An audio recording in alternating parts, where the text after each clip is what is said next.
Welcome all my dear student. तो आज एक नई जर्नी शुरू करेंगे। इस चैप्टर का नाम है हीट। बहुत ही इंपॉर्टेंट चैप्टर है रिगार्डिंग योर बोर्ड सिलेबस और नीट जेई फाउंडेशन के लिए भी बहुत ज्यादा इंपॉर्टेंट चैप्टर है ये। ठीक है, तो इस चैप्टर में आज हम शुरू करेंगे हीट। तो चैप्टर का नाम है हमारे हीट। तो सबसे पहले पढ़ेंगे इसमें थर्मल एनर्जी। तो याद रखो मैटर क्या होता है? Everything which has mass and occupies volume is called as matter. तो मैटर मतलब पदार्थ, जो कुछ भी जिसको मास है और जो जगह ले लेता है उसको क्या बोलते हैं? Matter. Matter doesn't imply that कि इट इज सॉलिड होना, लिक्विड होना या गैस होना, कुछ भी हो सकता है। मैटर कुछ भी हो सकता है provided that it has mass and occupies volume. तो कोई भी मैटर एटम मॉलिक्यूल से बना हुआ होता है। तो मैटर में एटम मॉलिक्यूल को एक स्पेसिफिक तरह के एनर्जीज होते हैं। मतलब अगर मैटर के पार्टिकल मूविंग है, जैसे लिक्विड है, मैटर के पार्टिकल मूविंग होंगे। गैसेस है, मैटर के पार्टिकल और ज्यादा मूविंग होंगे। तो मूविंग होंगे मतलब उसमें वेलोसिटी है, वेलोसिटी मतलब उसके पास काइनेटिक एनर्जी है।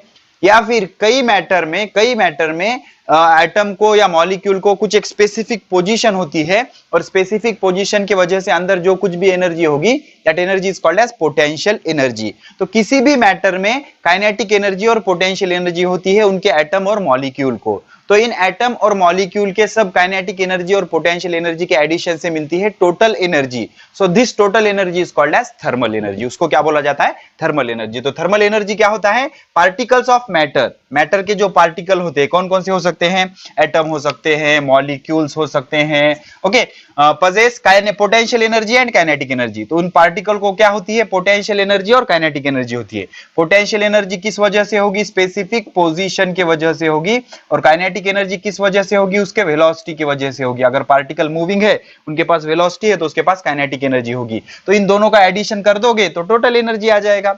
तो इसकी जो टोटल एनर्जी होगी मैटर के हर पार्टिकल के काइनेटिक एनर्जी और पोटेंशियल एनर्जी की जो एडिशन है, total energy of all particles, सारे पार्टिकल्स के, किसके? मैटर के गिवन सैंपल में, दिए हुए सैंपल में। तो इसको बोलेंगे थर्मल एनर्जी। क्या बोलेंगे? Thermal energy. थर्मल एनर्जी क्या होता है? कोई भी मैटर जो होता है वो एटम या मॉलिक्यूल से बना हुआ होता है। हर एटम या हर मॉलिक्यूल के पास काइनेटिक एनर्जी होगी या पोटेंशियल एनर्जी होगी। ऐसे सब एटम और मॉलिक्यूल के काइनेटिक एनर्जी और पोटेंशियल एनर्जी का एडिशन करोगे तो टोटल एनर्जी मिल जाएगी। और यही टोटल एनर्जी को हम क्या बोलते हैं? Thermal energy. क्या बोलते हैं? Thermal energy. अब थर्मल एनर्जी के बाद बढ़ते हैं हीट एनर्जी पर। हीट एनर्जी क्या होती है? हमेशा याद रखना, heat energy is the flow of energy or the energy that flow between two points due to temperature difference। दो पॉइंट के बीच में अगर टेम्परेचर का डिफरेंस होगा तो हाई टेम्परेचर वाले बॉडी से लो टेम्परेचर वाले बॉडी की तरफ एक एनर्जी का फ्लो होगा। That energy is called as heat energy. उसको क्या बोलेंगे? Heat energy. तो होता क्या है? when two bodies at different temperature, ये इंपॉर्टेंट है, when two bodies at different temperature, अलग अलग टेम्परेचर के दो बॉडीज अगर थर्मल कांटेक्ट में होंगे। Thermal contact does not implies that physical contact. Thermal contact मतलब दो बॉडी के बीच में अगर हीट का फ्लो हो रहा है तो उसको बोलेंगे थर्मल कांटेक्ट। तो दो बॉडी के बीच में हीट का फ्लो कितने तरह से हो सकता है? तीन तरह से, कंडक्शन, कन्वेक्शन एंड रेडिएशन। तो ये तीनों क्या है? थर्मल कांटेक्ट के मोड है। जैसे कंडक्शन, रॉड का एक एंड गर्म करो, ऑटोमेटिक दूसरा एंड गर्म हो जाएगा। तो इसमें क्या होता है? हीट ट्रांसफर होती है without migration of particle. Migration मतलब मूवमेंट, हलचल, मूवमेंट। माइग्रेशन सर्टिफिकेट होता है ना, तो विदाउट मूवमेंट ऑफ पार्टिकल मतलब रॉड का एक एंड गर्म करोगे तो दूसरा एंड ऑटोमेटिक गर्म हो जाएगा। तो पार्टिकल मूव होते हैं क्या रॉड के? नहीं मूव होते। तो इसको बोलेंगे conduction. Transfer of heat without migration of particle. Heat तो एक पॉइंट से दूसरे पॉइंट पे माइग्रेट हो रही है, लेकिन पार्टिकल माइग्रेट हो रहे हैं क्या? नहीं। तो ऐसे को क्या बोलेंगे? कंडक्शन। तो कंडक्शन है मतलब वो थर्मल कांटेक्ट में है। दूसरा हो सकता है कन्वेंशन। कन्वेंशन मतलब बॉइलिंग ऑफ वाटर। वाटर का बॉइलिंग कैसे होता है? देख लो, ये कंटेनर है, ये कंटेनर में पानी है, तो पानी कैसे गर्म होता है? नीचे का पानी गर्म होता है, गर्म हुआ वाला पानी के मॉलिक्यूल ऊपर जाते हैं। तो इसमें पार्टिकल एनर्जी लेके मूव होगा, एनर्जी कैरी करेगा। तो ये पोस्टमैन का काम है, चिट्ठी लेके खुद जाएगा, एनर्जी लेके खुद जाएगा। तो इसको बोलेंगे कन्वेक्शन। तो कन्वेक्शन में क्या होता है? Transfer of heat with migration of particle. मतलब पार्टिकल खुद एनर्जी लेके दूसरे पॉइंट तक जाएगा, उसको क्या बोलेंगे? कन्वेक्शन। जैसे बॉइलिंग ऑफ वाटर, इसमें पार्टिकल का मूवमेंट होता है, इसलिए इसको क्या बोलते हैं? कन्वेक्शन। अब एक ऐसा होता है wifi transfer of heat. Wifi transfer of heat मतलब रेडिएशन। जैसे सूरज से अर्थ तक एनर्जी आ रही है, हीट एनर्जी आ रही है, तो सूरज से, सन से अर्थ तक में पार्टिकल है क्या? मीडियम है क्या? नहीं, फिर भी आ रही है। तो ये कौन से वेव्स होते हैं? Electromagnetic waves. कौन से वेव्स होते हैं? Electromagnetic waves. तो transfer of heat in the form of electromagnetic waves, wifi transfer, इसको क्या बोलेंगे? रेडिएशन। क्या बोलेंगे? रेडिएशन। तो कंडक्शन होने दो, कन्वेक्शन होने दो, रेडिएशन होने दो, मतलब दो बॉडीज थर्मली कांटेक्ट में हैं। थर्मली कांटेक्ट मतलब एक्चुअल कांटेक्ट में होने की जरूरत है क्या? नहीं। सन और अर्थ थर्मल कांटेक्ट में है, एक्चुअल कांटेक्ट में है क्या? नहीं। तो अगर थर्मल कांटेक्ट में होंगे, दो बॉडीज होंगे अलग अलग टेम्परेचर में with each other, there is transfer of thermal energy. तो कौन सी एनर्जी ट्रांसफर होती है? Thermal energy from body at higher temperature to body at lower temperature. तो हायर टेम्परेचर वाले बॉडी से लोअर टेम्परेचर वाले बॉडी की तरफ थर्मल एनर्जी ट्रांसफर होती है। तो जितनी थर्मल एनर्जी या जो थर्मल एनर्जी फ्लो हो रही है, उस फ्लो होने वाले थर्मल एनर्जी को क्या बोलेंगे? Heat energy. क्या बोलेंगे? Heat energy. तो हीट एक फॉर्म ऑफ एनर्जी है जो बॉडी एट हायर टेम्परेचर से बॉडी एट लोअर टेम्परेचर की तरफ फ्लो करेगी, और जब बॉडी के अंदर होगी तो उसको बोलेंगे थर्मल एनर्जी, लेकिन जब फ्लो करेगी हायर टेम्परेचर से लोअर टेम्परेचर तक तो उसको बोलेंगे हीट एनर्जी। उसको क्या बोलेंगे? Heat energy. अब टेम्परेचर क्या होता है? टेम्परेचर से हमें इंफॉर्मेशन मिलती है कि बॉडी हॉट है या कोल्ड है। अभी किसी ने कहा 100 डिग्री सेल्सियस तो आपको गर्मी होने लगती है, किसी ने कहा 0 डिग्री सेल्सियस तो ठंड बजने लगती है, ठीक है ना? तो द डिग्री ऑफ, डिग्री मतलब प्रमाण, द डिग्री ऑफ हॉटनेस और coldness of a body is called as temperature. तो किसी भी बॉडी का हॉटनेस की डिग्री, डिग्री मतलब प्रमाण, कितना हॉट है या कितना कोल्ड है, इसका प्रमाण देना, तो डिग्री ऑफ हॉटनेस और coldness of a body is called as temperature. तो दी हुई बॉडी कितने प्रमाण में, कितने डिग्री में हॉट है या कितने डिग्री में कोल्ड है, उसको क्या बोलेंगे? टेम्परेचर बोलेंगे। क्या बोलेंगे? टेम्परेचर। तो टेम्परेचर हम 3 यूनिट में मेजर करते हैं, degree kelvin, degree Fahrenheit, degree Celsius. तो डिग्री फ़ारेनहाइट डॉक्टर्स यूज करते हैं, ये टेम्परेचर स्केल कौन यूज करते हैं? डॉक्टर्स। 98 डिग्री फ़ारेनहाइट, फ़ारेनहाइट की स्केल डॉक्टर्स यूज करते हैं। और जो टेम्परेचर केल्विन में मेजर किया जाता है उसको एब्सोल्यूट टेम्परेचर बोलते हैं। कौन सा टेम्परेचर? एब्सोल्यूट टेम्परेचर बोलते हैं। और डिग्री सेल्सियस एक कॉमनली यूज यूनिट है टेम्परेचर का। तो केल्विन, फ़ारेनहाइट और सेल्सियस में आप टेम्परेचर मेजर कर सकते हो। तो एक इक्वेशन याद रखो, 7th स्टैंडर्ड में था आपको ये equation, Celsius -0 divide by 100, kelvin -273 divide by 100, Fahrenheit -32 divide by 180। तो इस तरह से आप टेम्परेचर को कन्वर्ट कर सकते हो। सपोज आपको सेल्सियस में दिया हुआ है, केल्विन में पूछा गया है, तो यहां पर रख देना सेल्सियस का टेम्परेचर और ये इक्वेशन सॉल्व करना, केल्विन का मिल जाएगा। केल्विन में दिया है, फ़ारेनहाइट में पूछा है, केल्विन का टेम्परेचर यहां पर डाल देना, ये इक्वेशन सॉल्व कर लेना, आपको फ़ारेनहाइट का टेम्परेचर मिल जाएगा। तो कोई भी दो चीजें इक्वेट करके आप एक टेम्परेचर से दूसरे टेम्परेचर में कन्वर्जन कर सकते हो, ठीक है। तो हीट कितने यूनिट में मेजर किया जा सकता है? जूल, अर्ग एंड कैलोरी। जूल जो होता है इसका एसआई यूनिट होता है। कौन सा? एसआई यूनिट होता है। अर्ग जो होता है इसका सीजीएस यूनिट होता है, और कैलोरी इसका हीट यूनिट होता है। कॉमनली कैलोरी में ही हीट बार बार मेजर की जाएगी।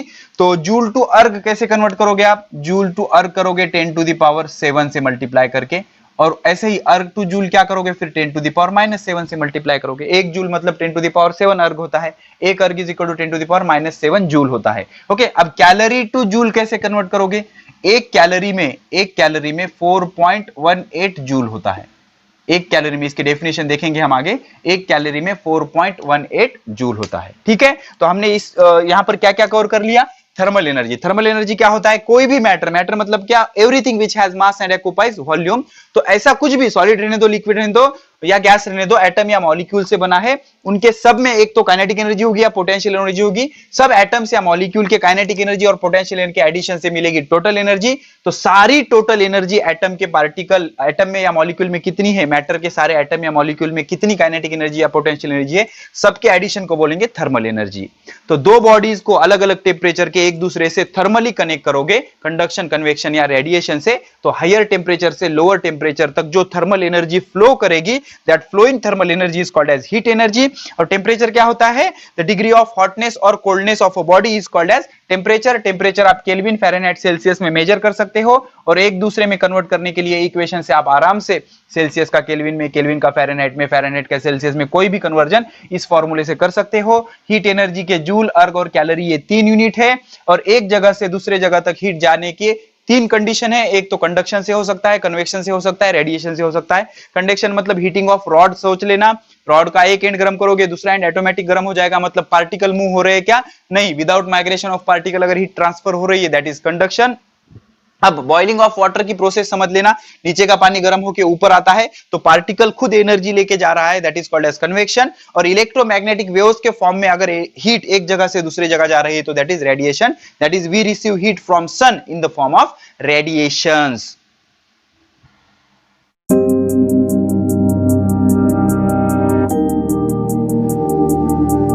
तो सबसे पहला टर्म हम क्लियर करेंगे, लेटेंट हीट। तो लेटेंट हीट पढ़ने के लिए आपको करनी पड़ेगी एक एक्टिविटी। ओके, आराम से समझेंगे, कोई टेंशन नहीं। तो क्या बोला जा रहा है, take a few pieces of ice in glass beaker. एक कांच का बीकर है, एक कांच का बीकर है, उसमें हमने ये आइस क्यूब ली है। आइस क्यूब समझते हो, बर्फ है, आइस क्यूब से। ओके, अब उसके बाद इंसर्ट अ थर्मोमीटर। थर्मोमीटर क्या होता है, a temperature measuring device is called as thermometer, जिससे टेम्परेचर मेजर किया जाता है। ये थर्मोमीटर, इस पे रीडिंग होती है, इसमें मर्क्यूरी होता है, अलग अलग तरह के थर्मोमीटर होते हैं।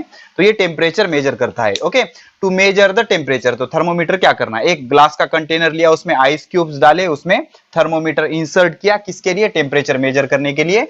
Put beaker on the stand. इस बीकर को उठा के स्टैंड पे रखा, this is the stand, stand के ऊपर रखा। अब heat the beaker using burner. तो ये बर्नर लगा के उसको हीट करना शुरू किया। बर्नर को गैस कनेक्टेड रहेगा, गैस का कनेक्शन रहेगा इधर से ऐसा, और इसको हीट करना शुरू किया। Record the temperature of thermometer after every minute. आपको क्या करना है, हर मिनट के बाद टेम्परेचर रिकॉर्ड करना है, थर्मोमीटर का टेम्परेचर रिकॉर्ड करना है। जैसे ही आप इसको गर्म करने लगोगे, बर्फ पिघलने लगेगा, बर्फ पिघलने के बाद इसका कुछ टेम्परेचर बढ़ेगा। ये चीजें आपको नोट करनी है। अब उसके बाद after heating ice start melting. अब इसको गर्म करने के बाद क्या होगा, कुछ देर बाद आइस पिघलना शुरू हो जाएगा, बर्फ पिघलना शुरू हो जाएगा। तो आपको क्या करना है, stir the mixture of ice and water. आपको इसका मिक्सचर ऐसा चमचे से हिलाना है। स्टीर करना मतलब मूव करना। ये क्यों करना है, बिकॉज आपको इसका टेम्परेचर यूनिफॉर्म रखने के लिए इसको स्टीर करना है। क्या करना है, स्टीर करना है।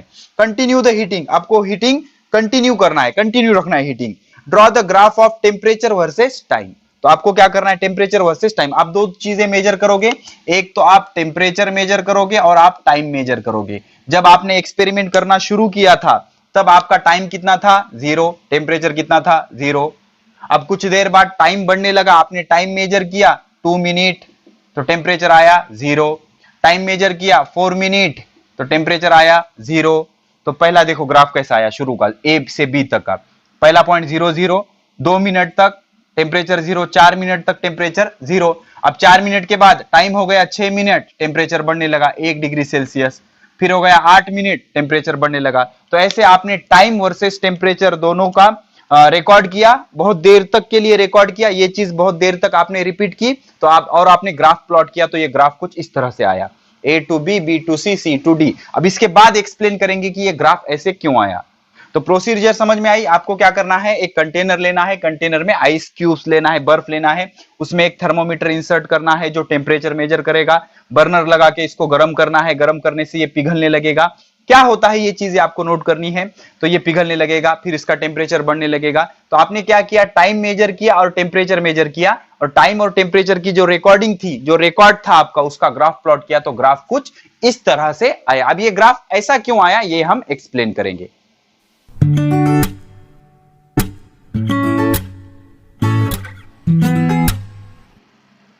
तो चलो इस ग्राफ को समझने की कोशिश करते हैं। इस पे 5 मार्क का क्वेश्चन आ सकता है और एक बार आ चुका है बोर्ड सिलेबस में आपको, तो आराम से डिटेल में समझेंगे। पहले मैं आपको लॉजिक बता दूं, एक्चुअली होता क्या है। जैसे ही हमने कंटेनर में के बर्फ को हीट करना शुरू किया, इसमें थर्मोमीटर रखा हुआ था, आपने देखा थर्मोमीटर रखा हुआ था, तो इनिशियली क्या होगा, बर्फ पिघलने लगेगा। लेकिन बर्फ होने के कारण रीडिंग क्या बताएगा, ये 0 डिग्री सेल्सियस, कितनी, 0 डिग्री सेल्सियस तक। तो कुछ देर तक बर्फ पिघलता रहेगा, पिघलता रहेगा, और जो एनर्जी हम सप्लाई कर रहे हैं, ये एनर्जी वो यूज करेगा बर्फ का पानी करने के लिए। तो कुछ देर तक टेम्परेचर बदलेगा नहीं, 0 ही रहेगा, जब तक ये सारा बर्फ पिघल नहीं जाता। जब तक ये सारा बर्फ पिघल नहीं जाता, आपका टेम्परेचर बिल्कुल हलेगा नहीं, वो 0 डिग्री सेल्सियस तक ही रहेगा। और टेम्परेचर यूनिफॉर्म मेंटेन करने के लिए हम इसको स्टीर कर रहे हैं, इसको मूव कर रहे हैं, ताकि टेम्परेचर यूनिफॉर्म रहे। ठीक है, तो इतनी प्रोसेस हम आराम से समझेंगे। इतनी प्रोसेस में क्या होगा, देख लो।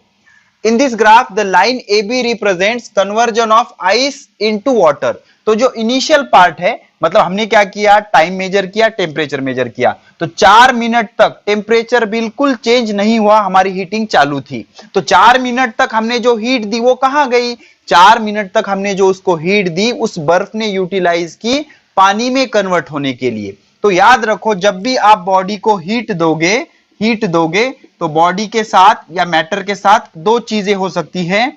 एक तो उसका स्टेट चेंज होगा या उसका टेम्परेचर बढ़ेगा। स्टेट चेंज होगा या टेम्परेचर बढ़ेगा? हमेशा याद रखना, जब स्टेट चेंज होती है तो टेम्परेचर चेंज नहीं होता, और जब टेम्परेचर चेंज होता है तब स्टेट चेंज नहीं होती। तो दोनों में से एक हो सकता है, या तो स्टेट चेंज होगी या तो टेम्परेचर चेंज होगा। तो 4 मिनट तक हमने जो उसको हीट दी, इतने में क्या हुआ? सिर्फ स्टेट चेंज हुई। इनिशियली क्या था? Ice plus water, solid plus liquid, लेकिन यहां पर देखो सारा वाटर है, यहां पर देखो सारा वाटर है, ठीक है। तो 4 मिनट तक हमने जो उसको हीट दी, वो हीट उसने एब्सॉर्ब की और बर्फ का पानी हुआ, बर्फ का पानी हुआ। This is called as melting. इसको क्या बोलते हैं? मेल्टिंग। तो बर्फ का पानी होते वक्त टेम्परेचर बढ़ा क्या? नहीं। यहां पर सारा पानी है, यहां पर सारा पानी है, लेकिन सारे पानी का टेम्परेचर कितना है अभी तक? 0 डिग्री सेल्सियस, ठीक है। तो हमें सिर्फ इनिशियल पार्ट ए बी समझना है। इनिशियली क्या है? In this graph line A B represent conversion of ice into water. मतलब 4 मिनट तक हमने जो हीट दी, वो हीट सारी एब्सॉर्ब की गई बर्फ द्वारा to convert it into water at constant temperature. ये इंपॉर्टेंट है। मतलब जब बर्फ का पानी हो रहा था तब टेम्परेचर चेंज हुआ क्या? नहीं, eight constant temperature. When ice is heated it melts. बर्फ गर्म हुआ तो वो पिघलने लगा, मेल्ट होने लगा at 0 degree Celsius. Temperature change हुआ क्या? नहीं। एंड कन्वर्ट्स इनटू वाटर, और सारे बर्फ का क्या होने लगा? पानी होने लगा। At this constant temperature, constant temperature कैसे रहा? कांस्टेंट रहा। The ice absorb heat energy during this transition. Transition मतलब बदल। तो आइस क्या करने लगा? हीट को एब्सॉर्ब करने लगा, और आइस का क्या हुआ? वाटर में कन्वर्ट होना शुरू हुआ। Transition and absorption of heat continue till all ice converts into water। और ये हीट का एब्सॉर्प्शन 4 मिनट तक चलता रहा। मतलब 4 मिनट तक एक प्रोसेस होती रही जिसको हम बोलेंगे मेल्टिंग। मतलब बर्फ का पानी होता रहा, टेम्परेचर बिल्कुल चेंज नहीं हुआ, ठीक है। The temperature remains constant during this transition. This transition मतलब बदल। Which is the transition? Solid to liquid, that is ice to water. Ice से वाटर का कन्वर्जन होता रहा, और इस कन्वर्जन में टेम्परेचर बिल्कुल चेंज नहीं हुआ। तो टेम्परेचर कांस्टेंट रहा और बर्फ का पानी हुआ। तो जिस टेम्परेचर पे ये हुआ उसको बोलेंगे मेल्टिंग पॉइंट। क्या बोलेंगे उसको? Melting point. The constant temperature at which ice converts into water is called as melting point. तो ऐसा कांस्टेंट टेम्परेचर, जिस कांस्टेंट टेम्परेचर पे बर्फ का पानी होगा, उसको बोलेंगे मेल्टिंग पॉइंट। क्या बोलेंगे? Melting point. या सॉलिड का कन्वर्जन हुआ लिक्विड में, उसको बोलेंगे मेल्टिंग पॉइंट। तो हमेशा याद रखना, यहां पर टाइम 0 था, टेम्परेचर भी 0 था, लेकिन हमने पहले 4 मिनट तक उसको गर्म करते रहे, बर्फ पानी हीट एब्सॉर्ब करता रहा, लेकिन टेम्परेचर बढ़ा क्या? नहीं। तो जो हीट एनर्जी उसने एब्सॉर्ब की, उसका यूज उसने किस लिए किया? उस बर्फ ने टू चेंज द स्टेट। तो ए से बी तक क्या हुआ? स्टेट चेंज होती रही, टेम्परेचर बदल गया क्या? नहीं। अब हम आ गए पॉइंट बी तक। अब पॉइंट बी पे सारा पानी है, और सारे पानी का टेम्परेचर कितना है? 0 डिग्री सेल्सियस है, ठीक है। तो अब बी के आगे क्या होता है ये हमें देखना है।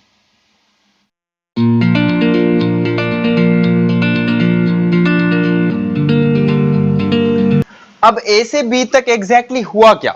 हमने तो बर्फ को एनर्जी दी, लेकिन हम एक्सपेक्ट कर रहे थे कि थर्मोमीटर राइज होना शुरू हो जाएगा, टेम्परेचर बढ़ना शुरू हो जाएगा, लेकिन ऐसे हुआ नहीं।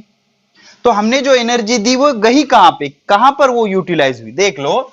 तो thus during the phase transition of solid to liquid. Phase का ट्रांजिशन हुआ ना, सॉलिड से लिक्विड, बर्फ का पानी हुआ, फेज का बदल हुआ। ट्रांजिशन मतलब बदल होना, चेंज होना। ट्रांजिशन का मतलब क्या होगा? चेंज होना। ओके, तो फेज ट्रांजिशन हुआ solid to liquid, heat energy is absorb. तो जब सॉलिड से लिक्विड होगा तो हीट एनर्जी क्या होगी? एब्सॉर्ब्ड होगी, but temperature does not increase. तो हमेशा याद रखना, जब आप सब्सटेंस को हीट दोगे उसमें दो चीजें हो सकती हैं। एक तो उसका फेज ट्रांजिशन होगा, मतलब फेज बदलेगा, सॉलिड से लिक्विड या लिक्विड से गैस, या तो फिर टेम्परेचर बढ़ेगा। हीट दे रहे हैं ना, तो टेम्परेचर बढ़ना चाहिए। दोनों चीजें एक साथ नहीं हो सकती। एक तो उसका टेम्परेचर बढ़ेगा या उसका फेज चेंज होगा। फेज भी चेंज हो रहा है, टेम्परेचर भी चेंज हो रहा है, ऐसा कभी नहीं होता। जब फेज चेंज होता है तो टेम्परेचर चेंज नहीं होता। जब टेम्परेचर चेंज मतलब टेम्परेचर जब बढ़ता है तब फेज चेंज नहीं हो सकता, ठीक है। तो thus during the phase transition, phase change of solid to liquid, heat energy is absorb. तो सॉलिड से लिक्विड होते वक्त हीट एनर्जी एब्सॉर्ब होगी, but temperature does not increase. Temperature बढ़ेगा क्या? नहीं बढ़ेगा। तो एनर्जी कहां गई? किधर गई एनर्जी? वो दिस एनर्जी इज यूटिलाइज। इस एनर्जी का यूज किया गया फॉर वीकनिंग, वीक करने के लिए, of bonds between the atoms और मॉलिक्यूल्स इन द सॉलिड। तो सॉलिड में जो दो एटम एक दूसरे को चिपके हुए थे स्ट्रॉन्ग बॉन्ड से, उनको वीक करने के लिए इस एनर्जी का यूटिलाइजेशन किया गया। ये एनर्जी उस बॉन्ड के अगेंस्ट काम करेगी और उस बॉन्ड को वीक कर देगी। तो सॉलिड में जो मॉलिक्यूल चिपके हुए थे एक बॉन्ड से, वो बॉन्ड अब वीक हो गया और ये मॉलिक्यूल दूर हो गए। तो मॉलिक्यूल दूर हो गए मतलब सॉलिड का क्या हो गया, लिक्विड हो गया। Solid and convert into liquid. तो ये जो दो सॉलिड के मॉलिक्यूल एक दूसरे को चिपके हुए थे, हमने जो एनर्जी दी, जो टेम्परेचर न बढ़ाकर सॉलिड को लिक्विड कर रही है, इस बॉन्ड को वीक करेगी। ये मॉलिक्यूल दूर जाना शुरू हो जाएंगे और मॉलिक्यूल जैसे जैसे दूर जाएंगे solid will be converted into liquid. तो सॉलिड को लिक्विड करने के लिए, फेज चेंज करने के लिए जो एनर्जी यूटिलाइज होती है that is called as latent heat. Phase change करने के लिए जो एनर्जी यूटिलाइज होती है that is called as latent heat. और हमेशा एक चीज याद रखना, फेज चेंज होते वक्त टेम्परेचर इंक्रीज या डिक्रीज नहीं होता, टेम्परेचर रिमेन्स कांस्टेंट। तो लैटेंट हीट किसको बोलेंगे, the heat energy absorb at constant temperature. देखो यहां पर स्पेशली मेंशन किया है, the heat energy absorb at constant temperature during transformation of solid into liquid. Solid to liquid मतलब फेज चेंज हो रही है, फेज चेंज होते वक्त टेम्परेचर कैसे रहेगा, कांस्टेंट रहेगा। और इसी टेम्परेचर को क्या बोलेंगे हम, मेल्टिंग पॉइंट बोलेंगे। तो कांस्टेंट टेम्परेचर पे सॉलिड तो लिक्विड होने के लिए जितनी हीट उसको लगेगी that is called as latent heat. अब यहां पर प्रोसेस कौन सी हो रही है, फ्यूजन, इसलिए इसको बोलेंगे latent heat of fusion. This is called as latent heat of fusion. अब आपसे कहा जाए कि latent heat of fusion determine करो, तो कोई क्या करेगा, 10 किलो बर्फ ले लेगा, कोई 20 किलो ले लेगा, कोई 30 किलो ले लेगा, तो सबकी अलग अलग लैटेंट हीट आएगी। इसीलिए एक टर्म आई जिसको बोलेंगे specific latent heat of fusion. Specific मतलब 1 किलोग्राम सॉलिड को लिक्विड में करने के लिए कांस्टेंट टेम्परेचर पे जितनी हीट उसको देनी पड़ेगी that is called as specific latent heat of fusion. We are always interested in the value of 1 kilogram, 1 metre, 1 litre. जब हम दुकान पे जाते हैं तभी भी हम क्या करते हैं, एक नोटबुक का भाव पूछते हैं, 1 लीटर का, ऐसे नहीं बोलते उसको, 1.5 नोटबुक का भाव क्या है, 1.5 केले का भाव क्या है, 1.5 गाजर का भाव क्या है, ऐसे पूछते हैं क्या, नहीं, एक का पूछते हैं ना। तो एक का पता चल गया तो बाकी सबका आसानी से आप फाइंड आउट कर सकते हो। So we are always interested in 1। तो 1 की अगर लैटेंट हीट ऑफ फ्यूजन पता करोगे तो that is called as specific latent heat. Okay, तो स्पेसिफिक का मीनिंग होता है सब्सटेंस आपको, सॉलिड आपको 1 किलोग्राम यूज करना है, 1 किलोग्राम यूज करना है या यूनिट मास यूज करना है। तो the amount of heat energy absorb at constant temperature, note करो हर डेफिनेशन में कांस्टेंट टेम्परेचर मेंशन किया गया है। The amount of heat energy absorb at constant temperature by unit mass of solid. इस definition में और इस डेफिनेशन में फर्क क्या है, यहां पे स्पेसिफिक है, यहां पर स्पेसिफिक हीट नहीं है, यहां पर स्पेसिफिक वर्ड नहीं है। स्पेसिफिक नहीं मतलब आप रैंडमली कितना भी अमाउंट ऑफ मैटर ले सकते हो, जैसे ही स्पेसिफिक ले लिया तो आपको अमाउंट ऑफ मैटर फिक्स करना होगा यूनिट मास। टेम्परेचर तो कांस्टेंट रहने वाला है। To convert it into liquid phase, solid 1 kilogram solid को लिक्विड में करने के लिए कांस्टेंट टेम्परेचर में जितनी हीट लगेगी that is called as specific latent heat of fusion. उसको क्या बोलेंगे, specific latent heat of fusion. तो अब हम ए से बी तक आ गए, पहले 4 मिनट का ग्राफ हमने एक्सप्लेन कर दिया। तो अब सारा बी पॉइंट पे सारा वाटर है जो कि 0 डिग्री सेल्सियस पे है। तो ए से बी तक क्या हुआ, सिर्फ स्टेट चेंज हुई और यहां पे जो एनर्जी यूज हुई उसको बोलेंगे लैटेंट हीट ऑफ फ्यूजन। और यहां पर फ्यूजन हुआ सॉलिड टू लिक्विड, इसलिए इसको बोलेंगे लैटेंट हीट ऑफ फ्यूजन। अगर 1 किलोग्राम यूज करोगे तो उसको बोलेंगे specific latent heat of fusion, specific latent heat of fusion.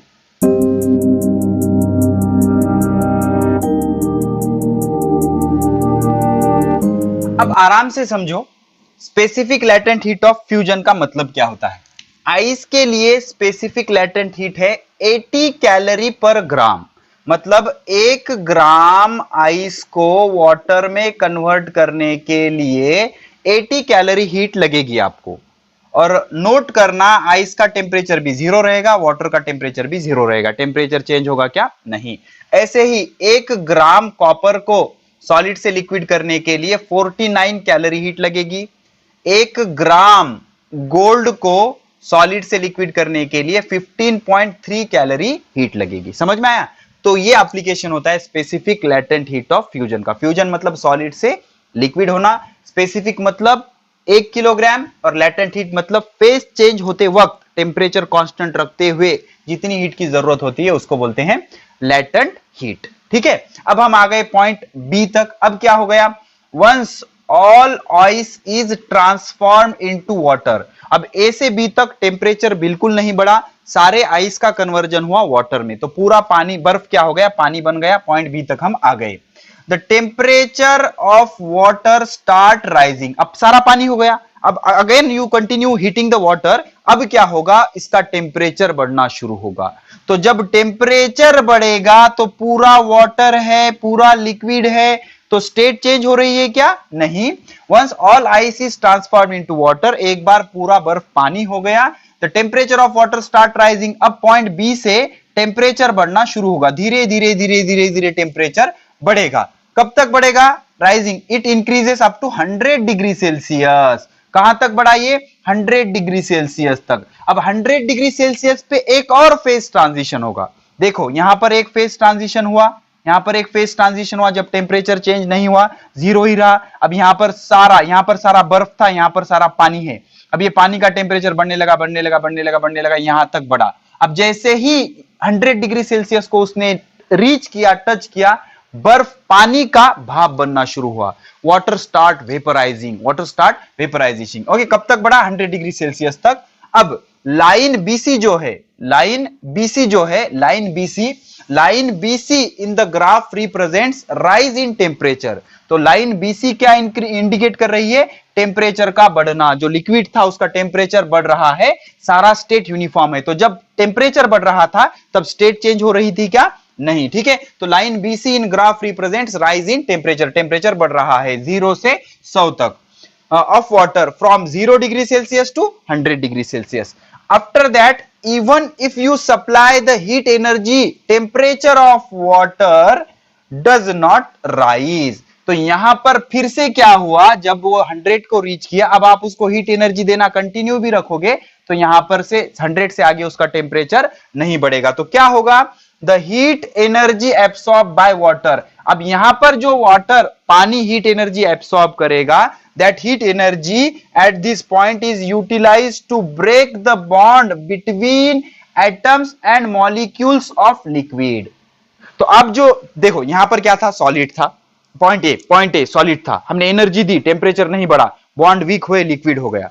अब इस लिक्विड का टेम्परेचर बढ़ रहा है तो बॉन्ड वीक हो रहे क्या, नहीं, टेम्परेचर बढ़ा बढ़ा बढ़ा बढ़ा बढ़ा, कहां तक गया, 100 तक गया। 100 तक जाते ही अब इसका लिमिट खत्म हो गया एनर्जी एब्सॉर्ब करने का। 100 तक जाते ही अब इसका और बॉन्ड वीक होने लगे। अब इतना वीक हो गए मतलब लिक्विड का क्या हो जाएगा, गैस हो जाएगा। तो इस पॉइंट पे जो तुम एनर्जी दे रहे हो, एनर्जी देने के बावजूद टेम्परेचर 100 से आगे नहीं जा रहा है, तो आपने जो एनर्जी दी वो कहां पर गई, वो बॉन्ड वीक करने के लिए यूटिलाइज हुए। किसके बॉन्ड, लिक्विड मॉलिक्यूल्स के, एटम या मॉलिक्यूल के बीच के जो बॉन्ड है उसको वीक करने के लिए ये यूज हुई and convert it into gases phase. और नोट करो, hence liquid to gas also heat energies absorb. तो पॉइंट सी पे क्या हुआ, पानी ने हीट एनर्जी एब्सॉर्ब की लेकिन टेम्परेचर नहीं बढ़ा, तो हुआ क्या, उसका स्टेट चेंज हुआ। और जो एनर्जी आपने पानी को दी, पानी ने वो एनर्जी लिक्विड के बॉन्ड वीक करने के लिए यूज की और उसके बॉन्ड वीक हो गए और लिक्विड से क्या हो गया, उसका गैस हो गया। तो लिक्विड से गैस होने के लिए भी वो क्या करेगा, हीट एब्सॉर्ब करेगा और टेम्परेचर कांस्टेंट रखेगा। But temperature does not change, ये चीज नोट करो, यहां पर भी टेम्परेचर चेंज हुआ क्या, नहीं। तो ऐसा constant temperature, the constant temperature at which liquid is converted into gas is called as boiling point. तो ऐसा कांस्टेंट टेम्परेचर, यहां पर टेम्परेचर कांस्टेंट है, यहां पर टेम्परेचर कांस्टेंट है, यहां पर टेम्परेचर कांस्टेंट है, यहां पर टेम्परेचर कांस्टेंट है, ऐसा कांस्टेंट टेम्परेचर, ये पूरा कांस्टेंट टेम्परेचर देखो यहां से यहां तक पूरा टेम्परेचर कैसा है, कांस्टेंट है। तो the constant temperature at which liquid is converted into gas, that constant temperature is called as boiling point. उसको क्या बोलेंगे, बॉइलिंग पॉइंट।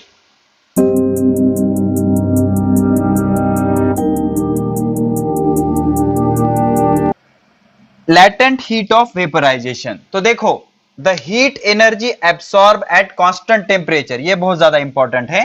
तो कांस्टेंट टेम्परेचर पे जो हीट एनर्जी एब्सॉर्ब हो रही है, कब, ड्यूरिंग ट्रांसफॉर्मेशन, ट्रांसफॉर्मेशन मतलब change of liquid to gas, liquid से गैस होते वक्त, is called latent heat of vaporisation. उसको क्या बोलेंगे, लेटेंट हीट ऑफ वेपराइजेशन।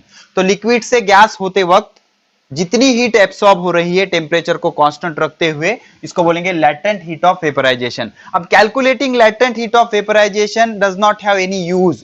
तो क्या करना पड़ेगा आपको, 1 किलोग्राम या यूनिट मास लेना पड़ेगा, तो मिलेगी आपको specific latent heat of vaporisation. तो लैटेंट हीट ऑफ वेपराइजेशन और specific latent heat of vaporisation में फर्क क्या है? लैटेंट हीट ऑफ वेपराइजेशन में कोई लिमिटेशन नहीं, आप कितना भी लिक्विड ले सकते हो, लेकिन स्पेसिफिक लैटेंट हीट ऐसे बोल दिया तो आपको क्या करना पड़ेगा, 1 यूनिट मास की, 1 किलोग्राम 1 ग्राम जो भी ले सकते हो, यूनिट मास की लैटेंट हीट ऑफ वेपराइजेशन मतलब specific latent heat of vaporisation. तो डेफिनेशन क्या आएगी, the amount of heat energy absorb, हमेशा नोट करना, at constant temperature by unit mass of liquid. ये इंपॉर्टेंट है, इसमें यूनिट मास था क्या? नहीं, सिर्फ लिक्विड था, इसमें unit mass of liquid to convert it into gas. Unit mass of liquid का गैस करने के लिए जितनी हीट वो एब्सॉर्ब करेगा, that is called as specific latent heat of vaporisation. उसको क्या बोलेंगे? Specific latent heat of vaporisation. अब देख लो, वाटर की जो specific latent heat of vaporisation होती है, लैटेंट हीट ऑफ वेपराइजेशन होती है 540 कैलोरी होती है। मतलब 1 ग्राम पानी को अगर आपको वेपर्स करना है तो कितनी हीट देना पड़ेगा? 540 कैलोरी। अगर आपको कॉपर का 1 ग्राम लिक्विड है उसको वेपर में कन्वर्ट करना है तो 1212 कैलोरी हीट देनी पड़ेगी। अगर गोल्ड है, गोल्ड को पिघला दिया है आपने, अब लिक्विड गोल्ड है, उसको भाप बनाना है, तो 1 ग्राम लिक्विड गोल्ड को भाप बनाने के लिए, वेपर्स बनाने के लिए 392 कैलोरी हीट आपको देनी पड़ेगी। ठीक है, तो अभी तक जो हमने चीजें सीखी है, सारे चीजों को मैं समराइज कर देता हूं, आराम आराम से समझो। तो ये ग्राफ आपके समझ में आया? ये ग्राफ में हमने क्या क्या पढ़ा? पॉइंट ए पर क्या हो रहा है? मेल्टिंग पॉइंट यूटिलाइजेशन हो रहा है, मेल्टिंग होना शुरू हुआ, तो पॉइंट बी तक मेल्टिंग प्रोसेस कंटिन्यू हुई, बी के बाद टेम्परेचर बढ़ना शुरू हुआ, पॉइंट सी पे वेपराइजेशन स्टार्ट हुआ, और लिक्विड का क्या हो गया? गैस हो गया। लिक्विड का क्या हो गया? गैस हो गया। ठीक है, तो हमने अभी तक कौन कौन से डेफिनेशन देखे? Let me summarise all those definition. तो देखो, आराम आराम से समझो, जब भी आप किसी सॉलिड को हीट करोगे तो वो लिक्विड हो जाएगा। वो क्या हो जाएगा? लिक्विड हो जाएगा, लेकिन टेम्परेचर कांस्टेंट रहेगा। तो जितने पे वो कांस्टेंट रहेगा उतने को बोलेंगे मेल्टिंग पॉइंट। क्या बोलेंगे? Melting point. तो the constant temperature at which solid is converted into liquid is called as melting point. उसको क्या बोलेंगे? Melting point. लिक्विड को हीट करोगे वो गैस हो जाएगा, तो लिक्विड का गैस होते वक्त भी टेम्परेचर कैसे रहेगा? कांस्टेंट रहेगा। तो इस कांस्टेंट टेम्परेचर को हम बोलेंगे मेल्टिंग पॉइंट, सॉरी इसको बोलेंगे बॉइलिंग पॉइंट। इसको क्या बोलेंगे? Boiling point. क्या बोलेंगे? Boiling point. तो the constant temperature at which liquid is converted into gas is called as boiling point. उसको क्या बोलेंगे? Boiling point. ठीक है, तो सॉलिड से लिक्विड होने को बोला जाता है फ्यूजन। क्या बोला जाता है? फ्यूजन। ओके, और लिक्विड से गैस होने को बोला जाता है वेपराइजेशन। क्या बोला जाता है? वेपराइजेशन। ठीक है, तो अब आपने सॉलिड ले लिया, सॉलिड को गर्म करना शुरू किया, सॉलिड का हो रहा है लिक्विड, लिक्विड को गर्म करना शुरू किया, लिक्विड का हो रहा है गैस, लिक्विड का हो रहा है गैस। तो ऐसे नहीं होता। पहले क्या होता है? जैसे ही आपने सॉलिड लिया, सॉलिड को हीट किया तो सॉलिड का होगा लिक्विड, टेम्परेचर कांस्टेंट। अब लिक्विड को हीट करना शुरू किया तो लिक्विड का टेम्परेचर बढ़ेगा, टेम्परेचर इंक्रीजेस। कहां तक increases? Temperature increases up to boiling point, boiling point तक बढ़ेगा। अब जैसे ही बॉइलिंग पॉइंट आ गया, अब लिक्विड का क्या हो जाएगा? गैस हो जाएगा। तो बॉइलिंग पॉइंट पे लिक्विड का क्या शुरू हो जाएगा? गैस होना शुरू हो जाएगा। तो यहां पर भी टेम्परेचर कैसे रहेगा? कांस्टेंट रहेगा। ठीक है, तो सॉलिड को लिक्विड को गैस करने के लिए जो भी हीट लगती है that is called as latent heat. उसको क्या बोलेंगे? Latent heat. ओके, अब फेज ट्रांजिशन अगर हो रहा है तो उसको बोलेंगे latent heat of phase transition. मतलब फेज चेंज करने के लिए जितनी हीट उसको लग रही है उसको क्या बोलेंगे? Latent heat of phase transition. अब अगर phase change solid to liquid हो रहा है, तो सॉलिड टू लिक्विड जो फेज चेंज हो रहा है उसको जो हीट लग रही है उसको बोलेंगे latent heat of fusion. Why? Because solid to liquid called as fusion. उसको क्या बोलेंगे? फ्यूजन। और उसके बाद अगर लिक्विड टू गैस हो रहा है तो उसको बोलेंगे लैटेंट हीट ऑफ वेपराइजेशन। ठीक है, तो आराम से समझो, solid to liquid to gas होते वक्त हीट एब्सॉर्ब होती है। तो सर क्या, सपोज हमने क्या किया, गैस टू लिक्विड किया, या फिर लिक्विड टू सॉलिड किया तो क्या स्पेसिफिक लैटेंट हीट नहीं रहेगी, 100% रहेगी लैटेंट हीट, लेकिन जितनी हीट ये यहां से यहां जाने के लिए एब्सॉर्ब करेगा उतनी ही हीट अब ये इवॉल्व करेगा। क्या करेगा? इवॉल्व करेगा। जैसे कि सपोज आइस है, आइस 1 ग्राम आइस लिया आपने, 1 ग्राम आइस लिया तो इसने अगर 80 कैलोरी हीट एब्सॉर्ब किया तो इसका 1 ग्राम वाटर बन जाएगा, 1 ग्राम वाटर बन जाएगा। अब 1 ग्राम वाटर ने 540 कैलोरी हीट एब्सॉर्ब किया तो इसका क्या हो जाएगा? 1 ग्राम वेपर्स बन जाएगा, 1 ग्राम वेपर्स बन जाएगा। अब इसके रिवर्स में 1 ग्राम वेपर्स ने अगर 540 कैलोरी हीट इवॉल्व किया तो उसका 1 ग्राम पानी बन जाएगा, और 1 ग्राम पानी ने अगर 80 कैलोरी हीट बाहर डाल दिया तो उसका 1 ग्राम आइस बन जाएगा। समझ रहे हो? तो solid to liquid, liquid to gas heat absorb होगा, gas to liquid, liquid to solid heat evolve होगा। ओके, और latent heat of phase transition मतलब फेज चेंज करने के लिए जितनी हीट लगेगी कांस्टेंट टेम्परेचर पे उसको बोलेंगे latent heat of phase transition. अगर phase change solid to liquid हो रहा है तो that is latent heat of fusion, और फेज चेंज अगर लिक्विड टू गैस हो रहा है तो that is latent heat of vaporisation. Note that temperature should be constant. अब यही अगर आपने 1 किलोग्राम सब्सटेंस ले लिया तो उसको बोलेंगे specific latent heat of phase transition. अगर आपने 1 किलोग्राम सॉलिड का फेज चेंज किया तो उसको बोलेंगे specific latent heat of fusion. अगर आपने 1 किलोग्राम लिक्विड का फेज चेंज किया तो उसको बोलेंगे specific latent heat of vaporisation. तो 1 किलोग्राम लेते ही वर्ड स्पेसिफिक ऐड हो जाएगा। तो आई होप आपको ये चीजें सारी क्लियर हो गई है।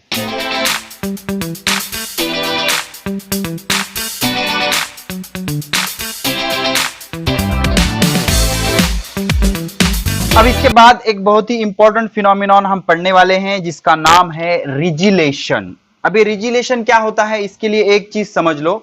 हमें पता है अगर आपको सॉलिड टू लिक्विड करना है, ओके, बर्फ का पानी करना है तो एक प्रोसेस आपको पता है कि भाई उसको हीट करो। जैसे ही हीट करना शुरू करोगे तो पहले बर्फ का पानी बनेगा, that is latent heat of fusion. Temperature change होगा क्या? नहीं। लेकिन और एक मेथड है जिससे हम बर्फ का पानी बना सकते हैं विदाउट चेंजिंग टेम्परेचर या विदाउट हीटिंग हम उसको बना सकते हैं। कैसे? उसका प्रेशर बढ़ाओ, उसको दबाओ। ओके, तो जब उसको दबाओगे तो बर्फ का क्या हो जाएगा? पानी हो जाएगा। ये चीज आपने ऑब्जर्व की होगी समर सीजन में हम जब फ्रीजर में बॉटल रख देते हैं तो बॉटल में का पूरा पानी बर्फ बन जाता है, तो हम उससे खेलते हैं। जैसे ही बर्फ से भरी हुई बॉटल को हम ऐसे दबाते हैं तो जिस पोर्शन को हमने दबाया है वहां का बर्फ पानी बन जाता है, और जैसे ही हमने रिलीज किया तो पानी का फिर से बर्फ बन जाता है। इसी प्रोसेस को हम क्या बोलते हैं? रिजिलेशन। तो आइए इसको डिटेल में समझते हैं। रिजिलेशन, तो रिजिलेशन क्या है? द फिनोमिनॉन, एक फिनोमिनॉन है। फिनोमिनॉन मतलब प्रोसेस, क्रिया, प्रक्रिया। Okay, the phenomenon in which ice converts into liquid due to application of pressure. मतलब जब हमने उस पर प्रेशर लगाया, प्रेशर लगाने के वजह से क्या हुआ? आइस का कन्वर्जन हुआ लिक्विड में। लिक्विड में मतलब वाटर में। किसमें? वाटर में। तो the phenomenon in which ice converts into liquid due to application of pressure. किस वजह से? प्रेशर की वजह से। And then reconvert into ice, फिर से आइस बन गया। लेकिन कब? Once the pressure is removed, जब आपने प्रेशर को रिमूव किया तो फिर से पानी का क्या हो गया? बर्फ हो गया। तो इस प्रोसेस को क्या बोलेंगे? रिजिलेशन। क्या बोलेंगे? रिजिलेशन। बहुत ही सिंपल सी प्रोसेस है। जब आप बर्फ पे प्रेशर लगाओगे तो बर्फ का पानी हो जाएगा, प्रेशर रिमूव करोगे तो पानी का बर्फ हो जाएगा। तो इस प्रोसेस को क्या बोलेंगे? Regelation. The phenomenon in which ice converts into liquid, ऐसी फिनोमिनॉन, ऐसी क्रिया जिसमें आइस का क्या हो जाता है? लिक्विड हो जाता है due to application of pressure. किस वजह से? प्रेशर लगाने की वजह से। और रिकन्वर्ट इनटू आइस, पानी का फिर से बर्फ हो जाएगा। कब? Once the pressure is removed, अगर आपने प्रेशर रिमूव कर दिया तो इसको बोलेंगे रिजिलेशन। क्या बोलेंगे? रिजिलेशन। तो रिजिलेशन समझने के लिए आपको एक बढ़िया सी एक्टिविटी करना है। तो एक्टिविटी कुछ इस तरह से देखो। टेक अ ग्लास स्लैब, आपने एक ग्लास स्लैब लिया, बर्फ की लादी होती है ना, शादियों के सीजन में टाकी में बर्फ की लादी डाली जाती है। ओके, बचपन में आपने खेला होगा, ठीक है। तो टेक अ ग्लास स्लैब, हमने एक ग्लास का स्लैब लिया, ऐसे बड़ा सा ग्लास का स्लैब लिया। Put it on the stand, stand के ऊपर रखा। This is the stand, stand के ऊपर ग्लास का स्लैब रखा हमने। टेक अ थिन वायर, एक थिन मेटेलिक वायर लिया हमने, बहुत ही पतला सा मेटेलिक वायर लिया। जो इस ग्लास स्लैब के ऊपर से हमने पास किया, ऐसे इसके ऊपर, ये ग्लास स्लैब है सपोज, ऐसे ऊपर रख दिया। Okay, hang two equal weight to the wire, wire को दो इक्वल वेट हमने अटैच किया। वाई इक्वल, अगर अनइक्वल अटैच करेंगे तो एक वेट उसको ज्यादा खींचेगा, एक कम खींचेगा, जिस वजह से बर्फ कट सकता है। लेकिन उससे हमने बर्फ की कटिंग ऑब्जर्व करना है क्या? नहीं। तो हमने दो इक्वल वेट अटैच किए उसको, जिस वजह से इसके वजन वर्टिकली डाउनवर्ड एक्ट होगा ड्यू टू ग्रेविटेशनल फोर्स। अब क्या होगा? Put hang two equal weight to the wire, wire के दो एंड को हमने इक्वल वेट ऐड किए, हैंग किए। Put the wire on the glass slab, wire को कहां पर रखा? ग्लास स्लैब के ऊपर, as shown in figure, figure के ऊपर, सॉरी फिगर में जैसे दिखाया गया वैसे। क्या करना है आपको? एक ग्लास स्लैब लेना है, एक वायर लेना है, मेटालिक वायर, वायर को ग्लास स्लैब के ऊपर से पास करना है, उसके दोनों एंड को इक्वल वेट अटैच करने हैं और आपको ऑब्जर्व करना पड़ेगा। तो आपने क्या ऑब्जर्व किया? व्हाट डू यू ऑब्जर्व, और क्यों, वो भी सीखेंगे। पहले क्या ऑब्जर्व किया? हमने ऑब्जर्व किया, इट इज ऑब्जर्व दैट, हमने ऑब्जर्व किया वायर ग्रेजुअली पेनिट्रेट, पेनिट्रेट मतलब घुस जाना, वायर ग्रेजुअली पेनिट्रेट, धीरे धीरे वायर इसके अंदर पेनिट्रेट हुआ, धीरे धीरे वायर इसके अंदर पेनिट्रेट हुआ, penetrate the ice slab. After some time wire comes out the lower surface, देखो धीरे धीरे धीरे वायर अंदर पेनिट्रेट हुआ, कुछ देर बाद उसके नीचे के सरफेस से वायर निकल गया, मतलब ये ग्लास स्लैब था, इसके अंदर पेनिट्रेट होते होते होते नीचे से निकल गया। तो अब क्या होना चाहिए? ग्लास स्लैब टूट जाना चाहिए, लेकिन वो नहीं टूटेगा। यही तो जादू है रिजिलेशन का। कैसे होगा इसमें देखेंगे हम, पहले समझ लो। It is observe that wires, it is observe that wire gradually penetrates the wire, धीरे धीरे वायर ग्लास स्लैब के अंदर पेनिट्रेट होगा, घुसेगा, penetrates the ice slab. After some time, और कुछ देर बाद, wire comes out the lower surface, नीचे के सरफेस से वायर निकल जाएगा, ice slab, but ice slab does not break, लेकिन आइस का स्लैब, अब ये देखो ये वायर इसके अंदर से थ्रू एंड थ्रू चलेगा तो ये ब्रेक होना चाहिए ना, लेकिन ऐसे ब्रेक नहीं होगा। क्यों नहीं ब्रेक होगा? वाई, क्यों नहीं ब्रेक होगा? समझते वाई क्यों ब्रेक नहीं हुआ भाई। तो देख लो, when wire with weight is put on the ice slab, जब हमने wire with weight ice slab के ऊपर रखा, it exert pressure on the ice below the wire, तो वायर के नीचे जो आइस आ गया उस पर इसने क्या किया? प्रेशर एक्सर्ट किया।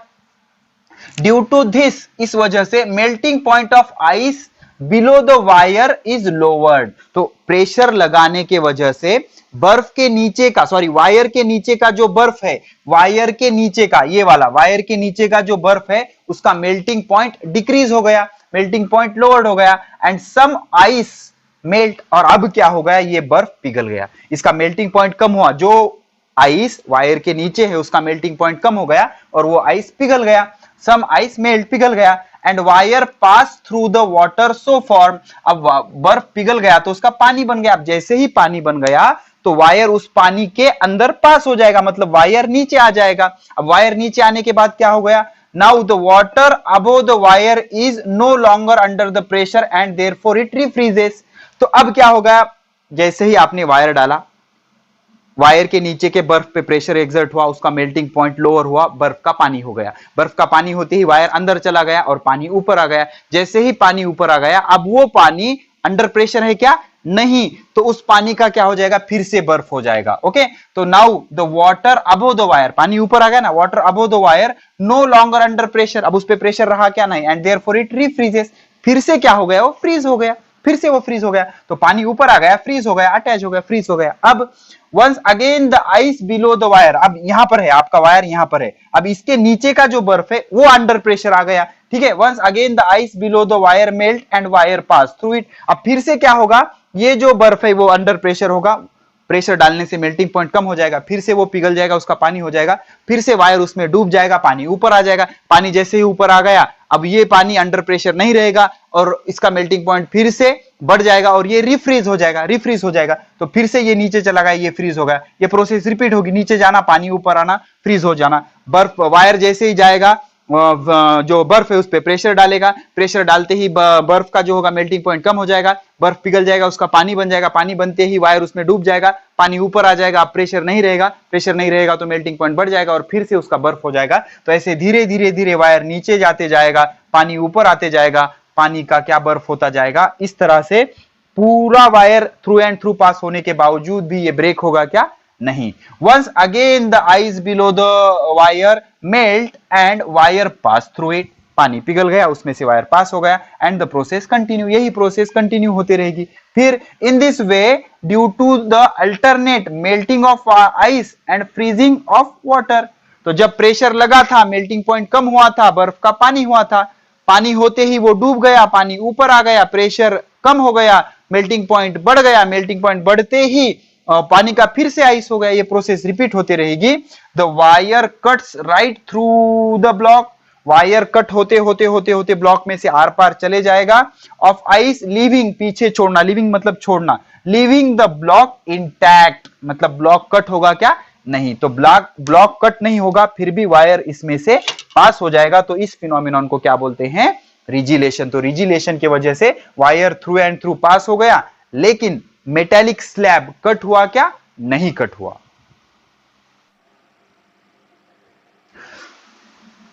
तो आइए अब कुछ कंसेप्चुअल क्वेश्चन समझते हैं। पहले, is there any relation of latent heat and regelation, तो इसका आंसर है यस। अब कैसे, देख लो। व्हेन आइस मेल्ट, जब आपने वायर रखा, वायर रखने की वजह से प्रेशर बढ़ गया, मेल्टिंग पॉइंट डिक्रीज हो गया, तो मेल्टिंग पॉइंट डिक्रीज होते ही क्या हुआ, आइस मेल्ट हुआ, आइस मेल्ट हुआ मतलब सॉलिड का लिक्विड हुआ, तो सॉलिड का लिक्विड होते ही हीट इज एब्सॉर्ब्ड, हीट क्या होगी, एब्सॉर्ब होगी, but the temperature does not change, temperature change होगा क्या, नहीं चेंज होगा, बिकॉज लैटेंट हीट है ना। अल्सो व्हेन वाटर रिफ्रीजेस, अब क्या हुआ, पानी ऊपर आ गया, पानी ऊपर आते ही क्या हो गया, प्रेशर घट गया, प्रेशर घटते ही पानी का फिर से बर्फ हो गया, तो पानी का बर्फ होने में हीट क्या हो जाएगा, हीट इज गिवन आउट। हमें पता है सॉलिड का लिक्विड होते वक्त हीट एब्सॉर्ब होगी और लिक्विड का सॉलिड होते वक्त हीट इवॉल्व होगी। यहां पर फिर भी temperature does not change, temperature change नहीं होगा, यही तो कंसेप्ट होता है ना, दिस हीट एब्सॉर्ब और given out is latent heat, तो यही क्या होती है, लेटेंट हीट। तो लेटेंट हीट के टाइम पे टेम्परेचर चेंज होता है क्या, नहीं, तो इसीलिए वहां पर रिलेशन है किसमें, लेटेंट हीट और रिजिलेशन में, ठीक है। तो जब बर्फ का पानी होगा तो हीट एब्सॉर्ब होगी लेकिन टेम्परेचर चेंज नहीं होगा, और जब पानी का फिर से बर्फ होगा तो हीट इवॉल्व होगी लेकिन फिर भी टेम्परेचर चेंज नहीं होगा बिकॉज ऑफ लेटेंट हीट। तो there is a relation between regelation and latent heat. अब ये सारी चीजें लिखते जाओ, मुझे ये रब करना है बिकॉज उधर वाली चीज मुझे यहां पर आपको समझानी है, बहुत ज्यादा इंपॉर्टेंट है। अब देख लो, when we go, क्या बोल रहा है, when we go at higher altitude from sea level, जैसे ही आप सी लेवल से, समुद्र सपाटी से, सी लेवल से ऊपर चले जाओगे तो बॉइलिंग पॉइंट कम होता है, हमें पता है। What happen to the melting point, देख लो, अब आराम आराम से समझो, आराम आराम से समझो। देख लो, किसी लिक्विड को गैस में कन्वर्ट करना, लिक्विड को गैस में कन्वर्ट करना इज कॉल्ड एज वेपराइजेशन। इसको क्या बोलेंगे, वेपराइजेशन। वेपराइजेशन होते वक्त लिक्विड का क्या होता है, गैस होता है, और आराम से समझना, लिक्विड का क्या होता है, गैस होता है। तो हमेशा वेपराइजेशन मतलब एक्सपांशन, वेपराइजेशन मतलब एक्सपांशन, ठीक है ना। तो होगा क्या, वेपराइजेशन मतलब हमेशा एक्सपांशन। तो अब ये लिक्विड लिक्विड क्यों है, because of atmospheric pressure, external atmospheric pressure, atmospheric pressure के वजह से, एटमॉस्फेरिक प्रेशर की वजह से लिक्विड लिक्विड है। अब हम इसको नीचे से गर्म करेंगे, नीचे से गर्म करेंगे तो नीचे से हम एनर्जी देंगे, तो नीचे से एनर्जी देने के बाद लिक्विड के मॉलिक्यूल इस प्रेशर के अगेंस्ट काम करना शुरू करेंगे, तो नीचे से भी ऊपर कुछ प्रेशर एक्सर्ट करेगा, तो ऊपर का प्रेशर और नीचे का प्रेशर दोनों इक्वल हो गए तो इसका इफेक्ट खत्म हो जाएगा और ये मॉलिक्यूल ऊपर जाने लगेंगे। तो इसी टेम्परेचर को हम क्या बोलेंगे, बॉइलिंग पॉइंट। तो ऊपर जाने से क्या हो जाएगा, सपोज आप यहां पर हो, ओके, नीचे हो सी लेवल पे, सी लेवल पे, तो सी लेवल पे हो आप, यहां पर हो, तो आपके ऊपर एटमॉस्फेयर का इतना पार्ट प्रेशर डालेगा, इतना पार्ट एटमॉस्फेयर का, इतना गैसेस आपके ऊपर प्रेशर डालेगा। लेकिन अगर आप ऊपर चले गए, ऊपर चले गए तो इतना ही पार्ट आपके ऊपर प्रेशर डालेगा, इतना ही पार्ट। अब यहां पर इतना सारा पार्ट आपके ऊपर प्रेशर डाल रहा है, अब आप ऊपर चले गए, समंदर से, ये समंदर का लेवल है, ऊपर चले गए तो इतना ही पार्ट आपका प्रेशर डाल रहा है, मतलब एटमॉस्फेरिक प्रेशर कम हो गया। एटमॉस्फेरिक प्रेशर कम होते ही अब आपका जो अपोजिशन था, इसको दबा के रखने वाला फैक्टर कम हो गया, तो इसके बनिस्पत, इसके कंपैरिजन में आपको इसको कम गर्म करना पड़ेगा, क्योंकि आपको छोटे प्रेशर के अगेंस्ट लड़ाई लड़नी है। तो ये मॉलिक्यूल आराम से ऊपर जा सकते हैं थोड़ा ही गर्म करने पर, तो इसको ज्यादा गर्म करने की जरूरत नहीं है। तो यहां से यहां ले जाने पर लड़ाई कम प्रेशर से करनी पड़ेगी। इस वजह से हमेशा क्या होता है, when we go at higher level, boiling point of water decreases, तो बॉइलिंग पॉइंट क्या हो जाता है,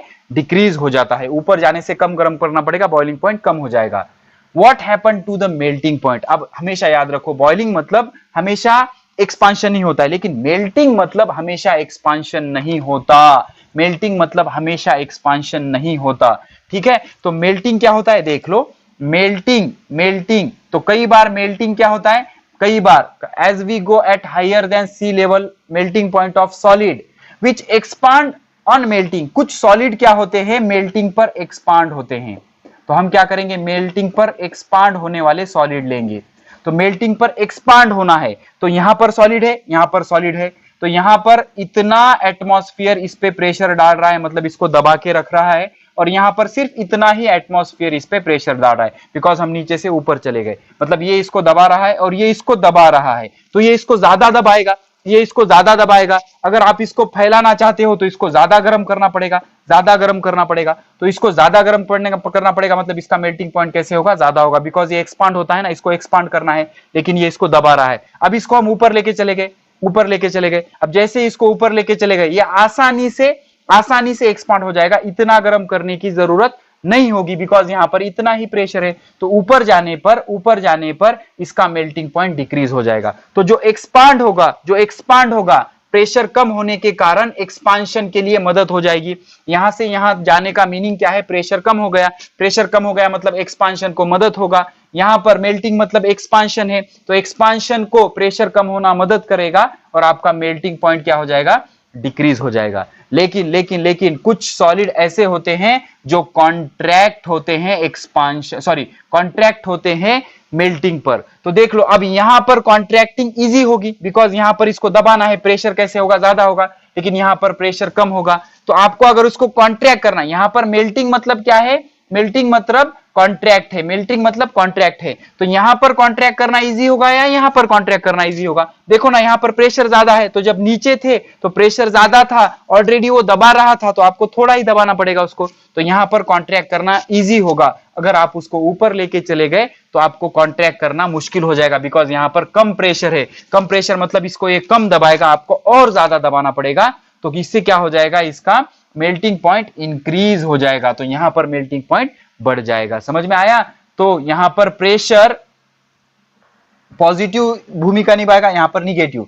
तो विच एक्सपांड, ऐसे लिक्विड जो एक्सपांड होंगे मेल्टिंग पर, तो उनका मेल्टिंग पॉइंट डिक्रीज होगा हाइट पे जाने पर, और ऐसे जो कॉन्ट्रैक्ट होंगे मेल्टिंग पर, जो मेल्टिंग करने पर कॉन्ट्रैक्ट होते हैं, जैसे कि पानी मेल्टिंग होने पर कॉन्ट्रैक्ट हो जाता है, इज इंक्रीज, तो इसको आप हाइट पे ले जाओगे तो इसका मेल्टिंग पॉइंट क्या हो जाएगा, बढ़ जाएगा। तो अच्छे से समझना और याद रखना। तो हमेशा मेल्टिंग पॉइंट बढ़ेगा क्या, नहीं। तो मेल्टिंग दो तरह की होती है, कुछ सॉलिड एक्सपांड होते हैं मेल्टिंग करने पर, तो उनका जो मेल्टिंग पॉइंट है वो डिक्रीज हो जाएगा due to decrease in pressure, लेकिन विच कॉन्ट्रैक्ट ऑन मेल्टिंग, जो कॉन्ट्रैक्ट होते हैं मेल्टिंग करने पर, उनका जो मेल्टिंग पॉइंट है वो इंक्रीज हो जाएगा, उनका मेल्टिंग पॉइंट इंक्रीज हो जाएगा due to decrease in pressure. Okay, अब लास्ट पॉइंट नोट याद रखना, रिजिलेशन में जो वायर यूज होती है, the wire use in रिजिलेशन experiment is metal wire, normally copper की होती है। क्यों? Because metal is a good conductor of heat, copper wire good conductor of heat होता है। क्या हो रहा है, रिजिलेशन मतलब फ्रीजिंग, रिफ्रीजिंग, फ्रीजिंग और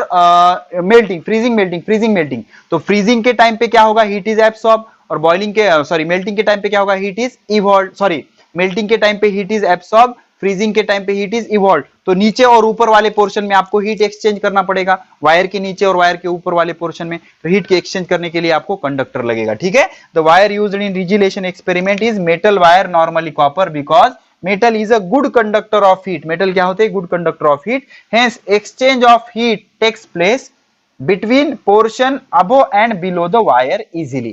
तो वायर के नीचे वाला पोर्शन जो बर्फ है और वायर के ऊपर वाला पोर्शन जो पानी है, इसके बीच में एक्सचेंज ऑफ हीट आराम से हो, इसलिए आपको वो वायर हमेशा क्या यूज करना पड़ेगा, मेटेलिक वायर ही यूज करना पड़ेगा।